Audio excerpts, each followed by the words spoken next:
সিরাজগঞ্জের রায়গঞ্জে বৈদ্যুতিক শর্ট সার্কিট থেকে আগুন লেগে আবু বক্কর নামের এক কৃষকের বাড়ি পুড়ে ছাই হয়ে গেছে। রবিবার রাত ৮টার দিকে উপজেলার নলকা ইউনিয়নের গোপীনাথপুর গ্রামে এই অগ্নিকাণ্ডের ঘটনা ঘটে। এতে ৪ থেকে ৫ লাখ টাকার ক্ষতি হয়েছে বলে দাবি ওই কৃষক পরিবারের। ভুক্তভোগী পরিবার সূত্রে জানা গেছে, বসতবাড়ির বিদ্যুতের তার থেকে আগুনের সূত্রপাত হয়। আগুন দ্রুত ছড়িয়ে পড়লে লাগোয়া ৩টি টিনের ঘর ভস্মীভূত হয়। এতে ঘরে থাকা নগদ টাকা, উৎপাদিত ফসল ও আসবাবপত্র পুড়ে ছাই হয়ে গেছে।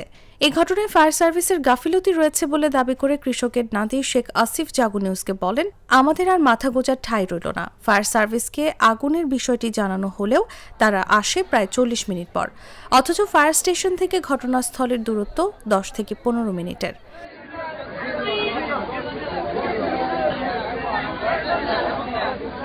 রায়গঞ্জ ফায়ার সার্ভিসের টিম লিডার মুস্তাফিজুর রহমান জাগো নিউজকে বলেন, আমরা অল্প সময়ের মধ্যেই ঘটনাস্থলে গিয়েছিলাম, কিন্তু বৈদ্যুতিক শর্ট সার্কিটের আগুন দ্রুত ছড়িয়ে পড়ায় সবকিছুই পুড়ে গেছে।